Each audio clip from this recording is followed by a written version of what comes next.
Folks, this is rather a very important time to be paying attention to what's going on.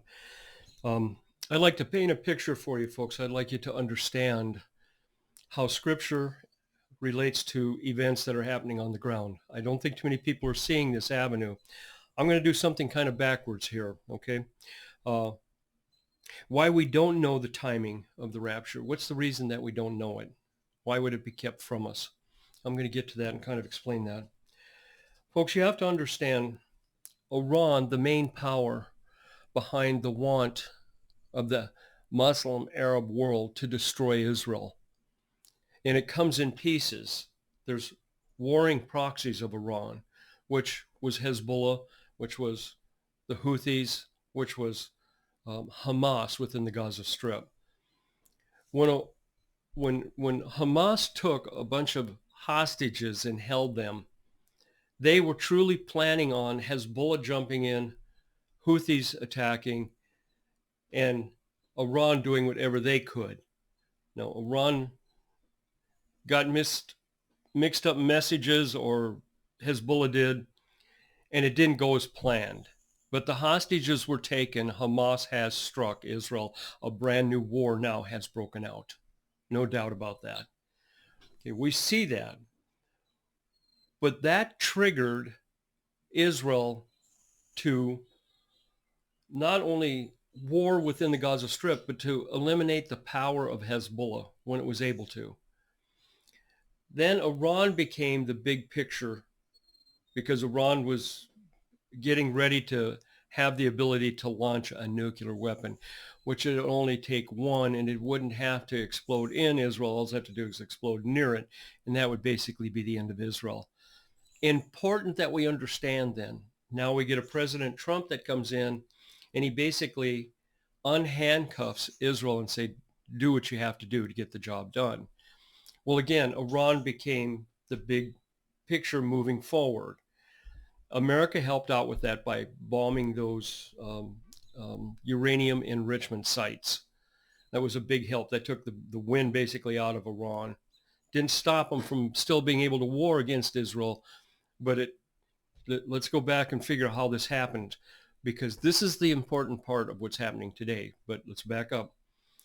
When President Trump told Iran, you have 60 days to work with us on your want for a nuclear bomb.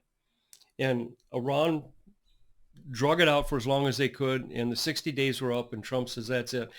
All of a sudden, things kind of went into secrecy, but Trump hinted. He says something big. He says to Iran, you can do it the easy way or you can do it the hard way. Well, Trump switched over to the hard way. And that's when the B-52 bombers went over there with the big bunker busting bombs and kind of really knocked the wind out of the sails of Iran. But it didn't stop them. They're still going to build whatever they can nuclear-wise, which is understanding then why they're still trying to build and get munitions to the Houthis. They get caught at that.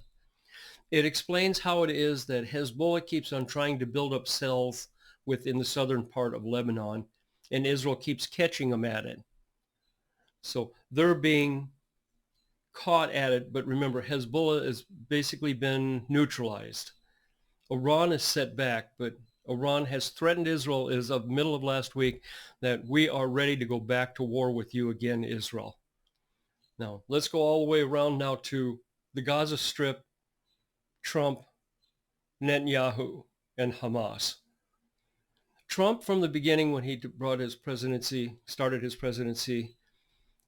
he said that we are going to get those hostages back, one way or the other. He's admitting now it failed. Trump is. He's saying it didn't work. The same thing as negotiating with Iran. It didn't work. And then Trump did what? He said, we're going to go to plan B. And he did. He followed through with it. Trump now is washing his hands and telling Netanyahu basically, we're going to unhandcuff you. We're going to let you do whatever you want. Go do whatever you want with Hamas. We're going to be backing you up. That's what America is saying. That's very interesting because the negotiations with Hamas fell through. They stopped, just like negotiations with Iran. They fell through. They stopped. And that's when President Trump acted. But he said, we're basically washing our hands. That's the same thing he's saying right now with Hamas. Are you seeing the big picture here? We have something that we can probably expect to happen in a great way within Israel in regards to Gaza Strip and Hamas here within the next several weeks. Now, what it is, I don't know. We got that secrecy thing going on again with Trump. Trump says, okay, Israel, go do what you want. Same thing as he said again, I'm repeating myself, I know, but the same thing he said with Iran. He says, Iran, you don't want to negotiate. He says, Israel, do whatever you got to do. And then, of course, Israel needed the help, and President Trump backed him up. That same situation is sitting right before us. Now, we have to really keep on thinking this through. Again, it gets complicated. I'm going to do my best now by using some scripture. Let's put it together. Zechariah 12 is talking of a time that a blinding and confusion of horses and men. I relate that to back then in those days when wars were happening. It was with bows and arrows. It's with horses and with men. So I'm going to say that in Zechariah 12:4, talking about that blinding confusion, is a war. So that's that day of that war. And it says several times in there, in that day. Okay, so there's a war that definitely happens or takes place. Something has to happen. Let's go over to Paul in the Thessalonians, where he talks about when they say peace and safety, sudden destruction. That sudden destruction is Zechariah 12.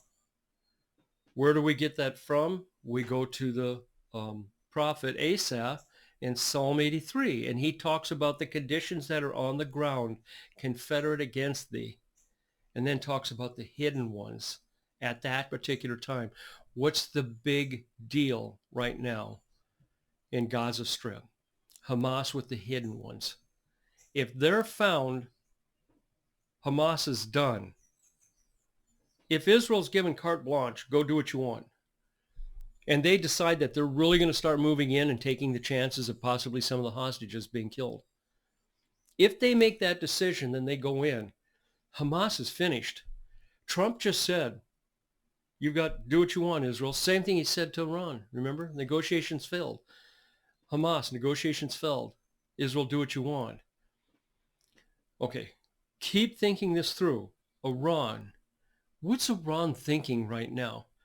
It has basically lost its Hezbollah power, proxy. Its last proxy standing is about ready to fall. And Iran has already said last week, we are ready to go back to war again with you, Israel. If Iran should decide at a given moment to strike Israel again, would that not be Zechariah 12:1, where it says the burden of the word of the Lord? And what's he talking about? Some sort of a war that he's going to intervene. Okay, I want to say this the right way again, so let me just read it again. Why we don't know the timing. And the timing that because it's of God. It's God's decision. God's decision is to do what he said he was going to do in Psalm 83 and in Zechariah 12. It's his mind when he makes it up, his providence, his will. And that goes along with Isaiah 17, which only makes sense, and along with Jeremiah 49. That only makes sense. When are those things going to happen? When God said so. How is he telling us? By using scripture and understanding what that scripture is meaning and looking at the events that are taking place. Any news that is new as it relates to Bible prophecy of end times, seen through the lens of scripture, looking at the events on this earth. And right now, I just gave a hint to, if Iran should decide to strike Israel as it sees it's lost its last proxy, it would basically have to be starting out from scratch all over again. And it's already lost its ability to have a footprint within Syria. So Iran without Hezbollah has basically got nothing left, starting from scratch. Would it be us to consider that it might be Iran that says that's enough of this?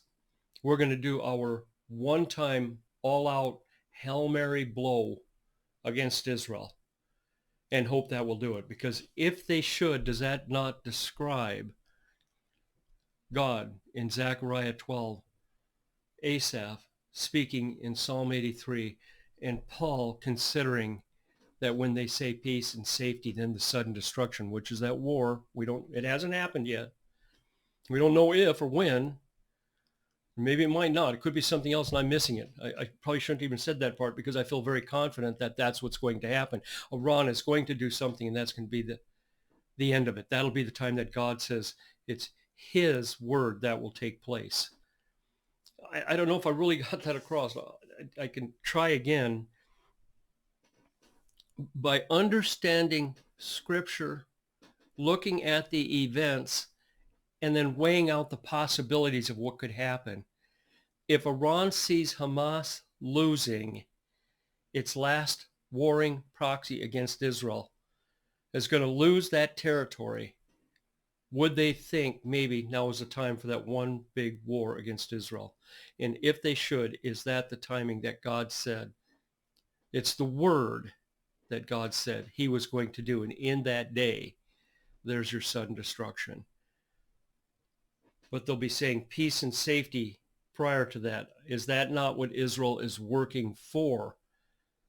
But to get rid of Hamas within the Gaza Strip, having them to be safe. So, no, I don't know when the rapture is going to happen. But I gave you the whole complete scenario using Scripture to describe what is a possibility, a strong possibility, that could happen next. I'll touch on it real lightly.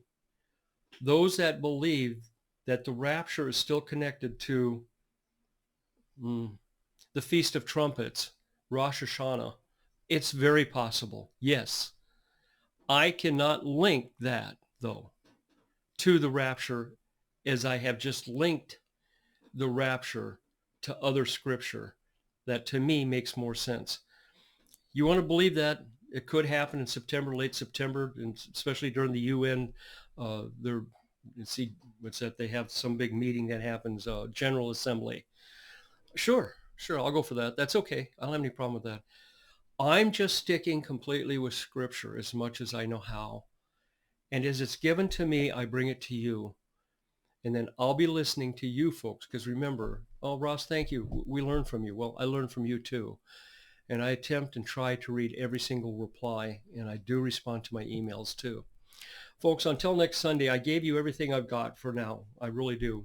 As things change and come up, if needed, I think that'll get us closer to understanding. I'll definitely make another video.